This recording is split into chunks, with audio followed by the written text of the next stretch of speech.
you're someone who has just bought a sewing machine, or maybe you've been gifted one and you don't know what the heck to do with it, then this video is for you. Hello everyone and welcome back to Joys That Flies. If you're new here, my name's Cassidy and I deal with the sewing side of this channel. So this was actually a requested video and I'm basically going to take you through every single step of setting up your sewing machine. This is for someone who has only ever hand stitched maybe, you don't know where on earth to start. I'm going to take you through the entire process. So we've got quite a lot of ground to cover, so I'm going to head straight into the tutorial. Now just one quick note before we get started. Obviously every single make of machine and even different versions of the same make may have slight differences in it, but mainly every sewing machine has the same basis. So that you don't get confused and start doing the wrong thing on your machine, I would say that you have your machine's manual handy. Every machine comes with a manual, some even come with DVDs, you're lucky if you have that. But so every step that I do, if you're like staring at your machine like, what the hell, I don't have that on mine, just go through your manual, flick through, have a read, see if it's the same, see if there's slight differences. But just for context, my machine is the Singer Fashion Mate, and so if you have the same as me, lucky days, we're doing the exact same thing. So to start off, I'm going to show you how you set up your machine, all the things that you're going to need to either add or put into your machine to enable you to be able to actually sew. So to start off with, we have your pedal. This is where all the power is going to come from. So all you need to do is plug it in. I know I'm in front of the camera right now. I can't see. Oh, there it is. Right, once you plug it in, I've already switched on, sorry. Somewhere about on your machine there should be a little switch, and if you have an automatic light, that is when yours will come on. Some have a manual light that you have a button to press on and off. The next thing your machine is going to need is needles. Now you get different types of needles depending on what type of fabric you're using, but if you're a beginner, I highly doubt you're going to start off with stretch fabric because that's hard. So you're just going to need some universal needles. Your machine should come with some, but if it doesn't for some strange reason, you can literally get them anywhere, even off of Amazon. So they also all come in different sizes. I don't know whether you can see, but they've all got different sizes at the top. Now this means, depending on what size, starting from smallest to biggest, depends on what weight your fabric is. So lightest to heavyweight fabrics. And don't worry about that too much now, but just 80 is generally the kind of regular one that people use. So grab that one and we're going to put it in your machine. Now an important note before you thread your needle is you're going to want to make sure that your needle case, so this part here, is at its highest point. So if you turn your handle, you should see it start to move and you're going to want to have it at its highest point. So for me it's there. Now your needle has a round side and a flat side. You're going to want to place your needle in a hole in that needle case with the round side facing forward. So you're just going to need to find the hole in it, and there should be a screw, like you can see with mine, that you can tighten it up at. And once you feel like you can't screw it anymore, your needle should be in. Just give the handle a turn to make sure it's all right. And there you go. Now that you've got your needle in, you're going to need your presser foot. So that this may have already been in your machine. If not, it should look like this. Now you can get different ones of these, but this is your regular presser foot. And depending on what machine you have, mine has a little ledge that this pops into.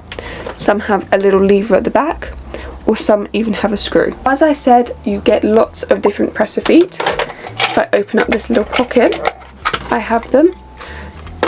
Your machine generally comes with a few. They all work for different things. So this is a buttonhole presser foot, but that's a bit more advanced, and so maybe I'll talk about that in another video. Next up we have basically the key factor of how you're going to sew, and it's the bit that people are like, oh no about, because apparently it's fiddly. It's not when you really know where everything goes, and that is we're going to thread your machine. All you're going to need is a bobbin of thread for the top, so that's your regular sized bobbin, and then your machine should come with these like little small little clear or metal bobbins, and that is for your lower bobbin. Now the lower bobbin may drastically be different according to your machine. And I'm sorry, I used to have a machine when I was younger with that weird like little bobbin case thing, and I couldn't understand it. So I've got the nice simple one, and I am going to teach the nice simple one because I don't honestly know how to do the other one. So you're going to need your machine manual just in case. So we're going to start off with your bottom bobbin. As I said before, I apologise if you have the other version of bobbin, but on my machine it has this little clear case. There's a little button here. If I press it, it'll pop up and come off. This is just your bobbin cover thingamajig. Now you're going to want to take your bottom bobbin and place it inside. Now this is important. When you pull your thread, it should be turning in an anti-clockwise direction. If it's turning the other way, you've got a problem and your machine is not going to machine. Now once you've got your thread turning the right way, there should be this little like hook that you're going to put your thread underneath. It goes nice and easily, and then up, and there should be, for me, there's this second loop. Some machines don't have this, that I'm just going to pull it round. Oops.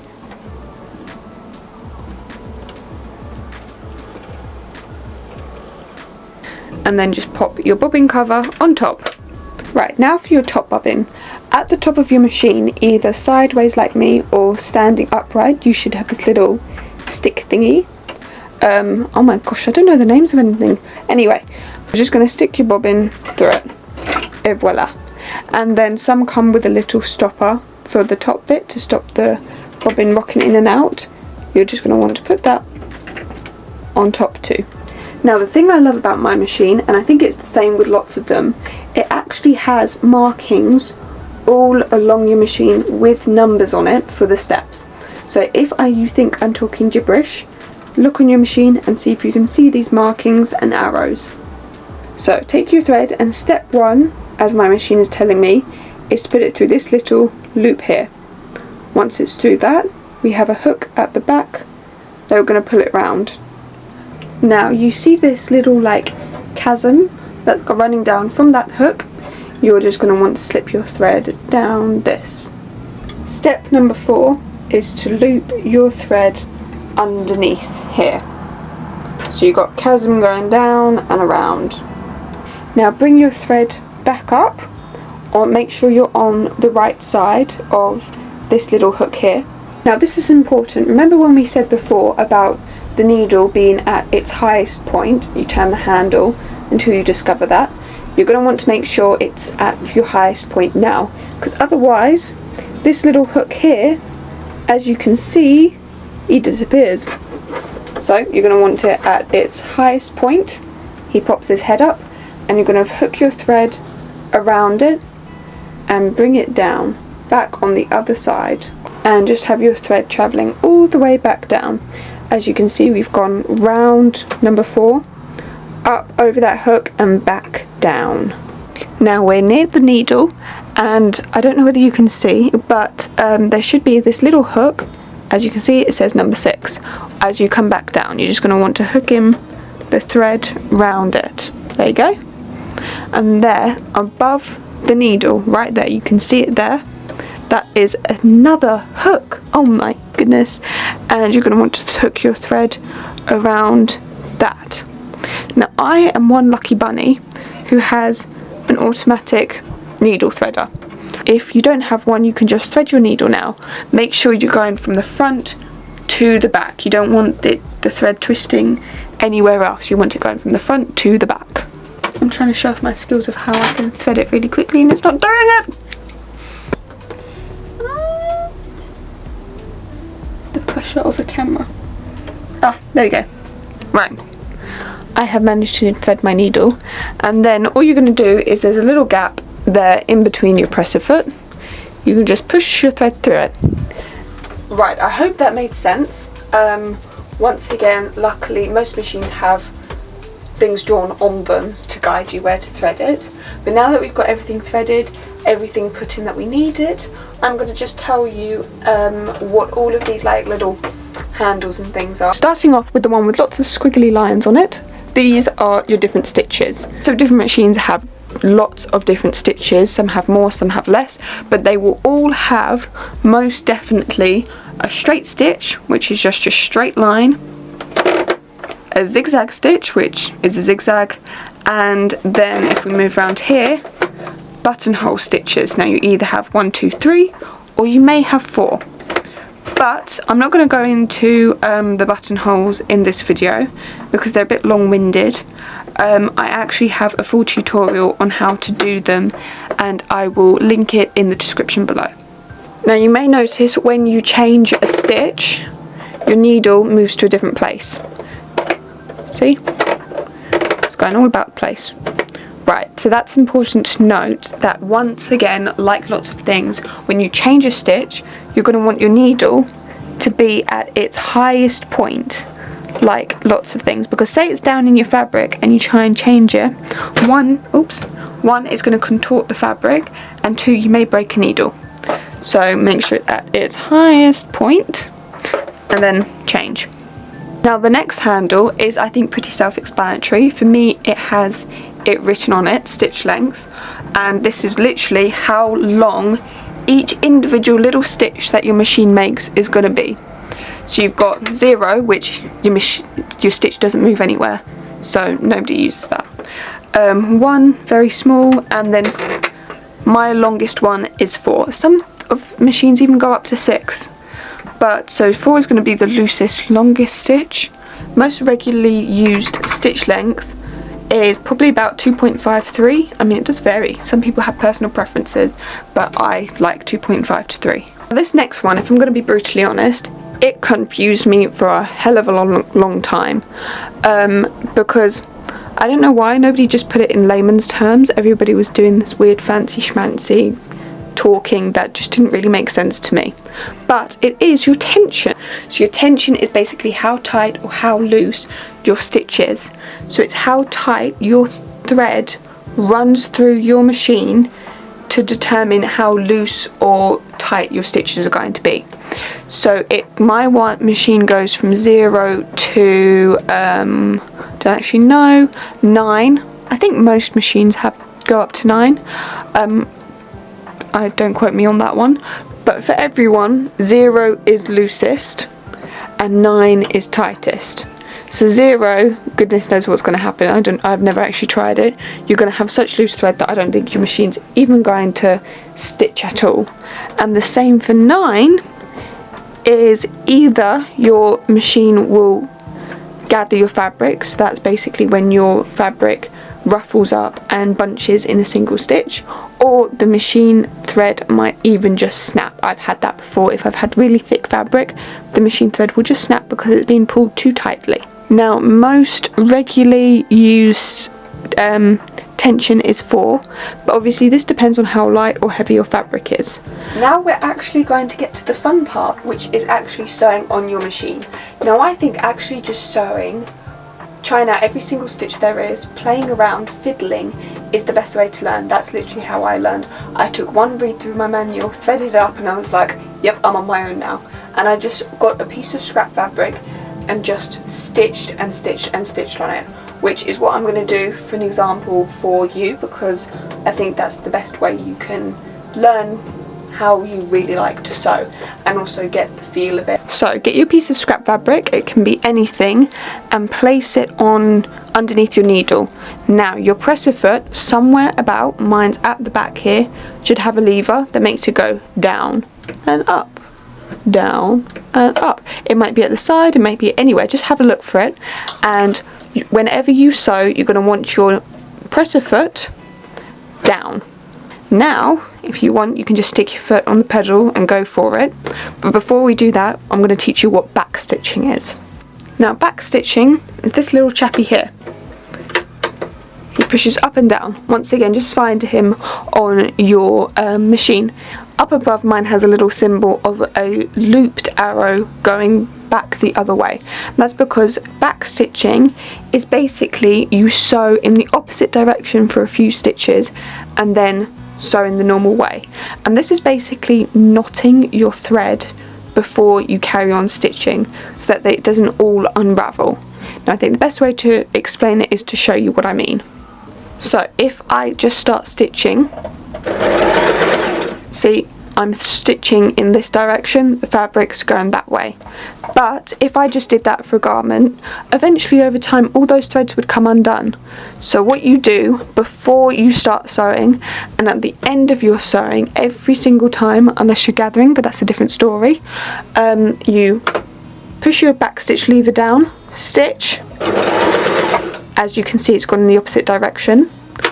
Take your hand off your back stitch lever and carry on sewing. So I've got to the end of my sewing. I'm going to put the back stitch back on, stitch,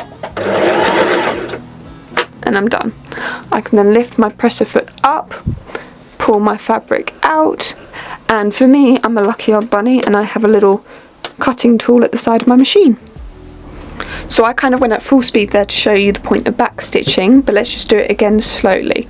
So put your fabric under your presser foot and push your presser foot down. Now you're going to want to push your back stitch lever down and stitch backwards, take it off, stitch forwards, and then push the back stitch lever down again once you've done. And look at that. Right, now once you've finished stitching, once again, like the same old story, you're going to want to make sure your needle is at its highest point, and then lift your presser foot up, pull your fabric out, either cut the thread, or if you're like me and you have a little cutting tool at the side, you can use that. So the same principle works for all the stitches. So say I move on to a zigzag stitch, I'm just going to then back stitch and then stitch forward.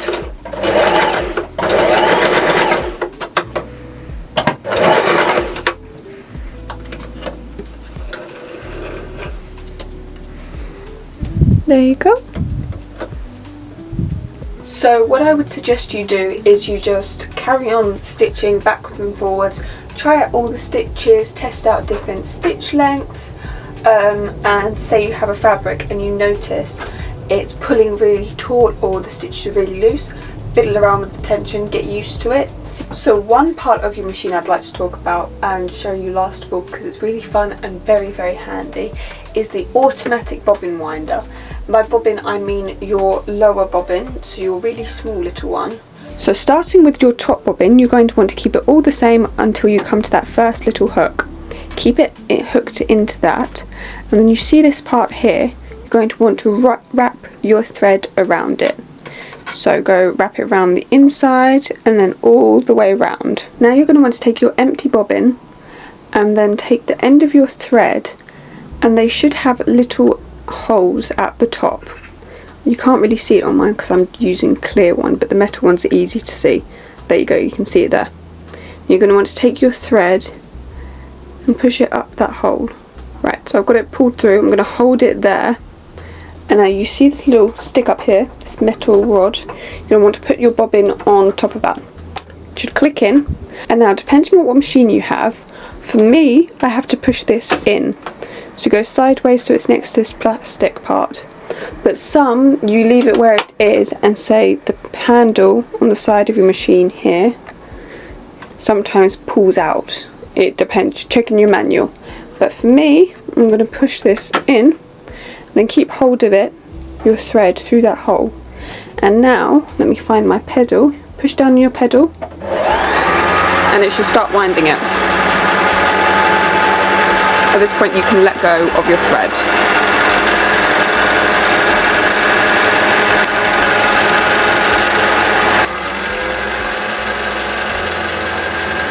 And there you go. I have a nice full little bobbin. And now you know how to use your sewing machine. I hope it all made sense. I'm very aware of the fact that I sometimes know the terminology and sometimes it just completely goes out my brain and I forget what things are called.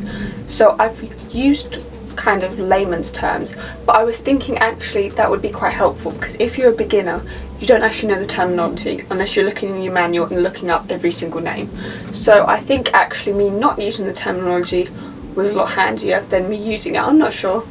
You're going to have to tell me whether you were confused or not. I think at this point now the next steps are for you just to make something. So something really simple. I have one tutorial I know of that is the 3 best beginner projects, and one of them is how to sew a pin cushion, which is really simple because it's also good for you to learn how to manipulate the fabric under your machine, because you're going to be sewing a circle.